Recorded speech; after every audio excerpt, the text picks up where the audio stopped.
প্ৰায় 7টা দশক জুৰি অব্যাহত থকা ধাৰাবাহিক সফলতাৰে এটি নাৰীকণ্ঠ সংগীত বিশ্বত অনন্য ৰূপত ধৰা দিছে।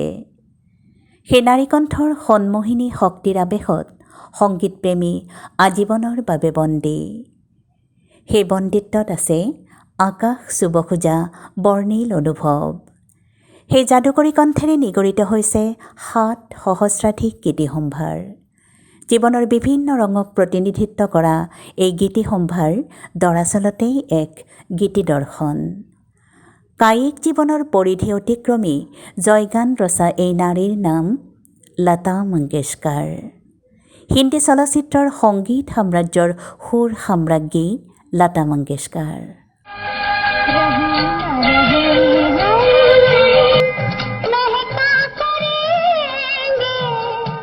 1945 চনত লতাই হিন্দী ভাষাৰ চলচ্চিত্ৰ ৱৰিমাত অভিনয় কৰাৰ লগতে এটি ভক্তিমূলক গীতত কণ্ঠদানৰ সুযোগ লাভ কৰে। কিন্তু নেপথ্য শিল্পীৰূপে লতাৰ হাতলৈ প্ৰথমবাৰৰ বাবে সুযোগ আহে 1946 চনত। এই বৰ্ষত প্ৰযোজক তথা পৰিচালক বসন্ত জগলেকাৰৰ আপ কি সেৱা মে চিনেমাখনৰ এটি গীতত লতাই নেপথ্যৰ কণ্ঠশিল্পীৰ সুযোগ লাভ কৰে।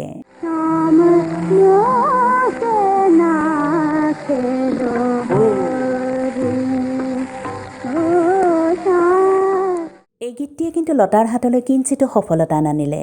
একেটা বৰ্ষতে লতাই কণ্ঠদান কৰে জীৱন যাত্ৰা আৰু সুভদ্ৰা চলচ্চিত্ৰ দুখনৰ গীতত। পুনৰবাৰৰ বাবে সাফল্যৰ মুখ দেখাত ব্যৰ্থ হয় লতা। তাৰ পিছৰ বৰ্ষটোত লতাই শাদী সে পেহলে, শেহনাই আৰু চোনা চান্নী চলচ্চিত্ৰত কণ্ঠদান কৰে। কিন্তু ইয়াৰে কোনো এখন চলচ্চিত্ৰৰ গীতেৰে লতাই নিজৰ কাংক্ষিত সুকীয়া পৰিচয় লাভ কৰিবলৈ সমৰ্থ নহয়।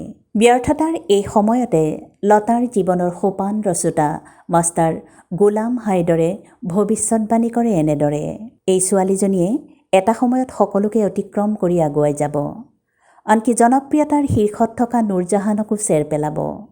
মাষ্টাৰ গোলাম হায়দৰৰ সেই ব্যথা ভৰা ভৱিষ্যতবাণী আজি শ্ৰোতাৰ বাবে হৃদয় ভৰা তৃপ্তি।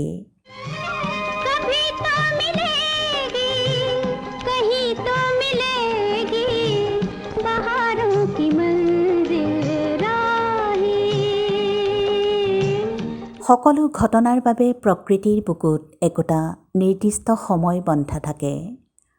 ভাৰতৰ বৰ্ণাঢ্য সংগীত ক্ষেত্ৰখনত লতাৰ অবিস্মৰণীয় সংযোজন এই ঘটনাটোৰ বাবে 1948 চনৰ এটা বিশেষ দিন যেন প্ৰকৃতিৰ বুকুত নিঃশব্দে লুকাই আছিল। এই বৰ্ষৰ এটা সুন্দৰ দিনত গোলাম হায়দৰ চাহাবৰ সংগীত পৰিচালনাত মজবুৰ চলচ্চিত্ৰৰ বাবে দিল মেৰা তোৰা গীতটিত কণ্ঠদানৰ পাছত লতাই আৰু পিছলৈ ঘূৰি চোৱাৰ অৱকাশ নাপালে।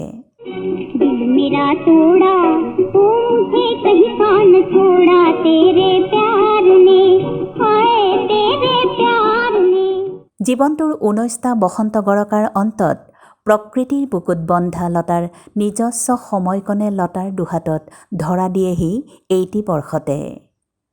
সংগীতৰ ক্ষেত্ৰখনত সুসংবদ্ধভাৱে খোপনি পোতাৰ এই পহিলা দিনটোৰ স্মৃতি আজিও শিল্পীজনাই গভীৰ আৱেগেৰে সোঁৱৰে এনেদৰে। এই গীতটিৰ বাণীবন্ধন মুঠেই সহজ নাছিল। 32 বাৰ প্ৰয়াস কৰাৰ পাছতহে গীতটি চূড়ান্তভাৱে বাণীবদ্ধ হোৱা বুলি ঘোষণা কৰা হৈছিল। 1948 চনত মাষ্টাৰ গোলাম হায়দৰৰ সংগীত পৰিচালনাত গোৱা মজবুৰ চলচ্চিত্ৰৰ এই গীতটিৰে ছবিৰ সংগীতৰ ক্ষেত্ৰখনত শক্তিশালী খোপনি পুতিবলৈ মই সমৰ্থ হওঁ। 32 বাৰৰ কষ্টকৰ পৰিশ্ৰমৰ মাজতে যেন লতাৰ বাবে ভৱিষ্যত জীৱনৰ বিৰল প্ৰাপ্তিৰ অফুৰন্ত সম্ভাৰ লুকাই আছিল।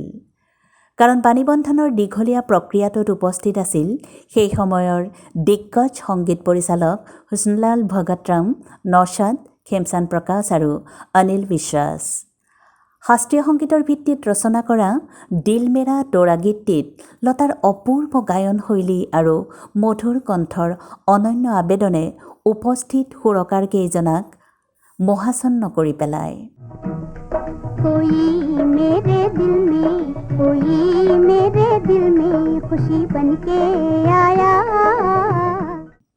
প্ৰথমে আগবাঢ়ি আহে নৌশাদ আৰু লতাক আন্দাজ চলচ্চিত্ৰৰ গীতত কণ্ঠদানৰ বাবে চুক্তিবদ্ধ কৰায়।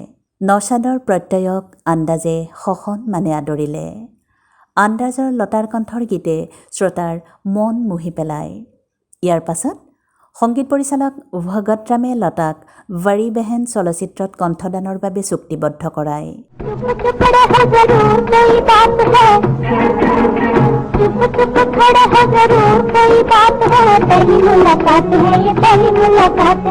(1949) চনত মুক্তিপ্ৰাপ্ত ৱৰী বেহেনৰ সফলতাই লতাৰ হাতলৈ আনে আৰু 3খন ছবি বৰসাত, মেহেল আৰু দুলাৰী। শংকৰ জয়কিষাণ সংগীত পৰিচালিত বৰসাতৰ জিয়া বেকাৰাৰহে গীতটিয়ে ভাৰতীয় শ্ৰোতাৰ হৃদয়ত বৰষুণৰ মাদকতা সানে। জিয়া বেকৰাৰ হে ছাই বাহাৰ হে আজা মুৰে বালমা তেৰা ইন্তজাৰ হে জিয়া বেকৰাৰ হে। খেমচান্দ প্ৰকাশ সংগীত পৰিচালিত মেহেলৰ আয়েগা আনেৱালা গীতটিয়ে দেশৰ চৌপাশে লতাধ্বনি কুঞ্জন তোলে। ভাৰতীয় শ্ৰোতাৰ হৃদয়ত মৌ বৰষা কণ্ঠৰ যি স্থান প্ৰাপ্য সেয়া পলকতে লতাৰ দুহাতলৈ আহে। সুখ্যাতিৰ জখলাত লতাৰ দুৰন্ত গতি কাৰোবাৰ উপেক্ষা অথবা আওকাণে ঢুকি পোৱাৰ পৰা শত যোজন উচ্চতালৈ গুচি যায়।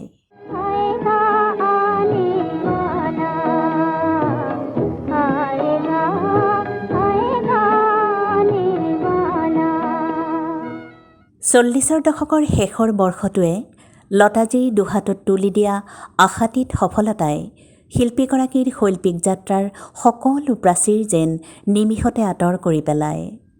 50ৰ দশকৰ আৰম্ভণিৰে পৰাই অধিকাংশ সংগীত পৰিচালকৰ পচন্দৰ মহিলা কণ্ঠশিল্পীৰ প্ৰথম স্থান লতাজীৰ দখললৈ আহে।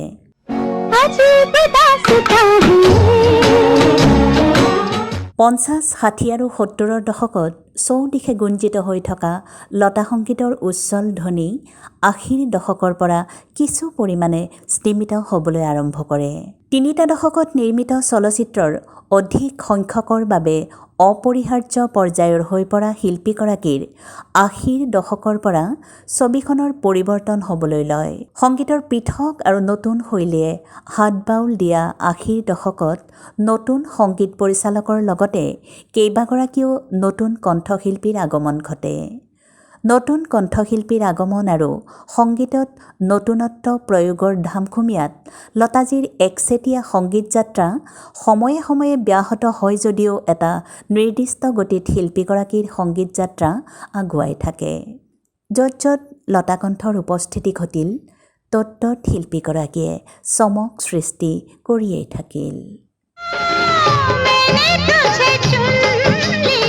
আকাশলংঘী প্ৰতিভা আৰু কৃতিত্বই লতাজীক পৰিণত কৰিছে এটি বৰ্ণাঢ্য অনুষ্ঠানলৈ, গঢ়ি তুলিছে এক গৰ্বিল প্ৰতিষ্ঠানলৈ। লতাজীৰ কণ্ঠৰ ব্যাখ্যাই নামানে শব্দৰ পৰিসীমা। এই কণ্ঠ, এই সুৰ সামৰিব পাৰি কেৱল অনুভৱ আৰু উপলব্ধিৰ পৃথিৱীখনত। বিশাল ব্যাপ্ত প্ৰতিভাধৰ লতাজীৰ বাবে প্ৰযোজক তথা পৰিচালক য়শ চোপ্ৰাৰ অনুভৱতে ভেজা দি মাথো ইমানেই ক'ব পাৰোঁ, শিল্পীয়ে সদায় কলাক অনুসৰণ কৰে, কিন্তু এয়া লতাজী যাক কলাই অনুসৰণ কৰে।